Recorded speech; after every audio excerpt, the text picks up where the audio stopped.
Howdy folks, Greyhawk 4x4 coming at you again, your resident vintage gamer. And it's that time again. It's Beer 30. Let's go.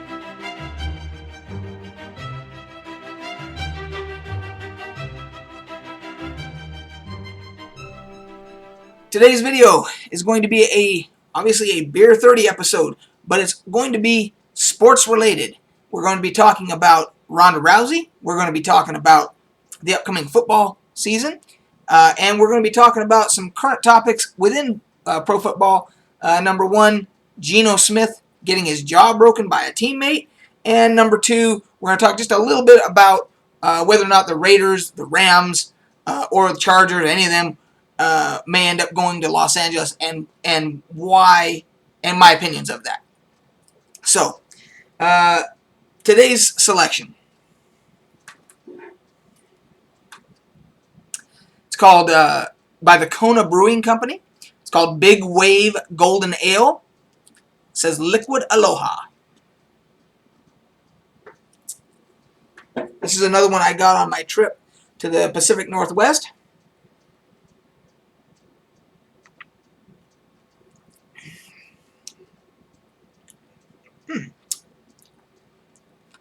That's good. I was a little worried because when I cracked the top, I got just a hint of skunkiness. But I think that was just because it had been sitting for a while, because there's no skunkiness now. No. Now I just smell just a little bit of hoppiness.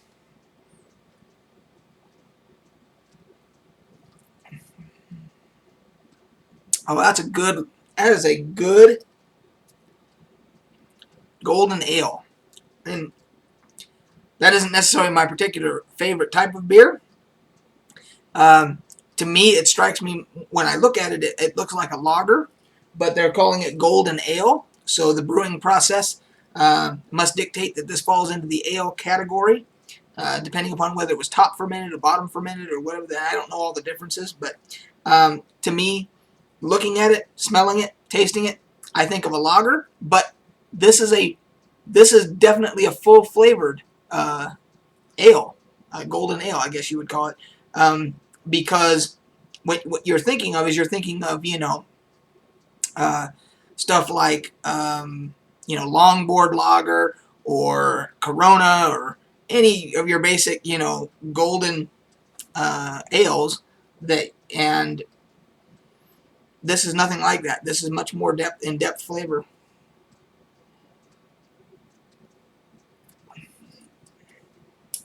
Yeah, that's got some different stuff going on. That is delicious. Let's see what the alcohol content is on this. If I can find it real quick here for you. Let's see. 4.4%. So it's low in alcohol content, which with a big old bottle like that, that's probably a good thing. And I have it lightly chilled. I don't have it ice cold. But with lighter beers like this, I generally like them at least chilled. And sometimes, depending on how hot it is that day, I like them really cold. But for me, for testing, because I think that when a beer is completely ice cold, I don't think that you're able to get all the flavor, because I think the cold does something to your palate, and you don't get to taste the depth of the flavor. I did this perfectly. So anyway, yeah, I would highly recommend this one. It's delicious. So on the topic for today, we're going to talk sports stuff. And a lot of people that never watched the intro to my channel say, well, you're a gaming guy, vintage gamer, you do beer reviews, everybody knows that, but why the sports stuff and everything. And when I started my channel, I did say that I wanted to cover gaming, I wanted to cover craft beer, and a sprinkling of sports. I wanted to do a few things. If they interest me, I wanted to talk about them. And I don't know if I have any fans out there or viewers that share all of those interests with me. I probably more than likely maybe get two of the three. I get somebody that likes gaming and likes beer, and then maybe I get somebody who likes gaming and football or sports or whatever. I'm sure it's probably pretty rare if I get somebody that enjoys all those things, but I hope there are some of you out there. So, on the sports topics, I'm sure all of you know that Ronda Rousey defeated her last opponent in about 34 seconds. And it was a dominating victory again. And the reason that I bring this up is that I grew up in the era where there were several dominant sports figures. And when I mean dominant, I mean they, Wayne Gretzky, Michael Jordan, Martina Navratilova, just dominant. Nobody came close to when they were at their peak of competing with them. And I think that Ronda Rousey falls into that category now. I think that she is absolutely at the top of her game. I don't know that there's another female out there that can truly challenge her at this point. There will be at some point. And maybe it is Cyborg, but there's the whole issue of her needing to come down in weight to be able to fight Ronda. Cyborg fights at a heavier weight class, and she'd have to drop down to, I think it's 135 pounds. And she's had trouble dropping weight before, and she's also failed her drug test before. And she tested hot for steroids or whatever. So Ronda has already said she's going to need to come down and she's going to need to be clean for me to fight her. And I think that's a fair request. I think that I do think that Ronda could probably, it would mean I think probably putting on 10 or 15 pounds, I'm not sure which, to go up and to fight Cyborg at her weight class. But I think the bigger issue for Ronda is that she thinks that Cyborg is at that weight class because of the steroids. That it puts that extra muscle mass on her and puts her at that higher weight class. And she's saying, well, if you want to fight me, you got to come down, which means you're going to have to get off the steroids. You have to come down at 135 and fight me. So, considering the history of Cyborg, I think that's a fair request. I hope to see that fight someday. I really do. Cyborg is a magnificent fighter, but again, when she's all of her victories, how many of them was she clean? That's the question. So if she had to face Ronda, she'd have to be clean, and I think it would be a hell of a fight. So that's number one.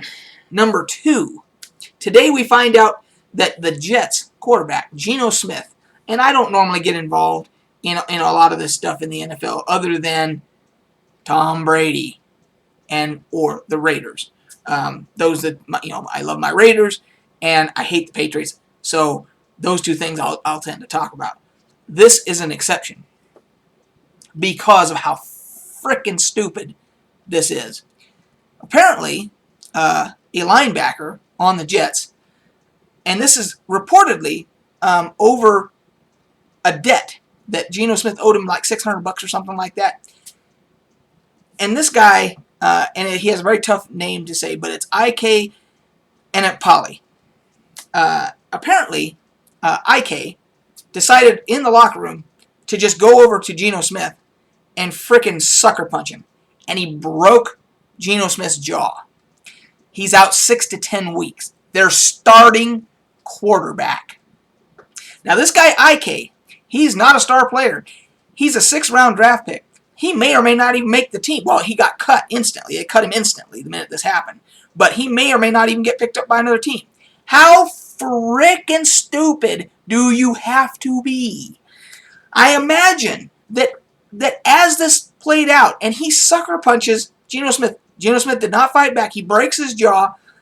I imagine at that point, at some point right in those few seconds afterwards, that IK had to feel something like this lady. I love the way you've decorated in here.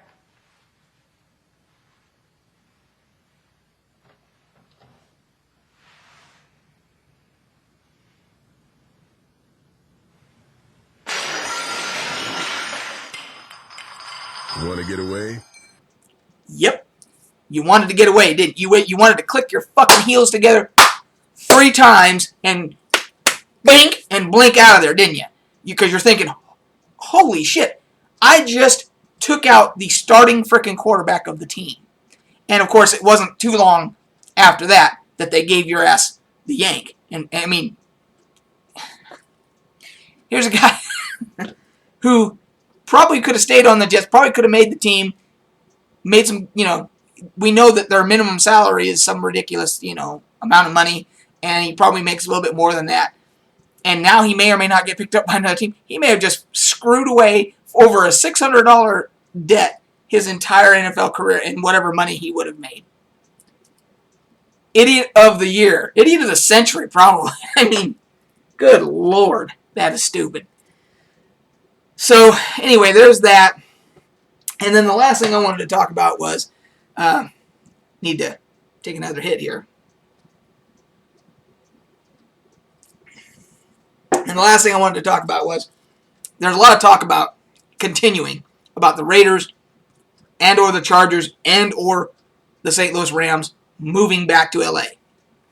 By the way, all three of them at one time or another played in LA. It was the LA Chargers, it was the LA Rams, and it was the LA Raiders. At one point or another, all three of those teams have been in LA. So, here's my feeling. I'm from LA. I was born in San Bernardino and lived in LA all my life. Until I moved to Utah. So, I grew up with the Rams. I grew up then later with the Raiders when they moved there. Although I was a Raider fan way before when they were in Oakland, when they won their first Super Bowl. And I grew up with San Diego, not in the LA, but being just down in San Diego. The Chargers, were down in San Diego. And of course, they were a rival because they were so close. And I was a Dodger fan and a Laker fan and all that other stuff. My feelings are the LA market has not earned getting an NFL team back. The fans in Los Angeles don't really care about professional sports like the rest of the country does. The Lakers had a lot of success, a lot of championships, and built up quite a bit of a following simply because when they have a championship, the people in LA, the LA Laker fans, feel like they need to go out and burn the city down. And that's what they do. Maybe I'll put in if I can find one, I'll put a little clip in here of some of their work after a Laker championship.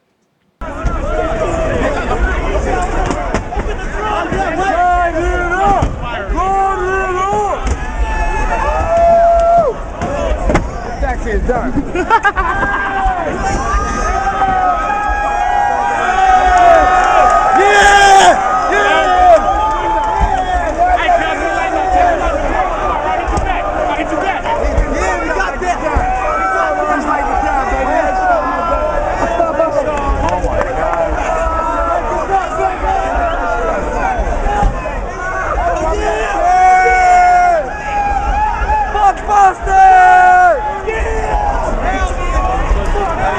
So there you can see that I don't think LA deserves another sports team. I really don't. If that's how they're going to celebrate, And I'm sure other cities have done that and everything. But the LA fans have a unique history with always deciding to be stupid after their teams win a championship. So I don't think that any of them deserve any team. So I hope that if they ever decide maybe they could start a new team and not move anybody there, start a new team from scratch and go that route with it. That would be, I would think, the ideal. And that the Raiders would stay in Oakland. Oakland would give them a stadium, build them a proper stadium, and whatever happens with the Rams and the Chargers is their business. So, anyway, that's my 2 cents on all this stuff. So, I hope you're enjoying something cool and refreshing and delicious, and we'll catch you guys on the flip side.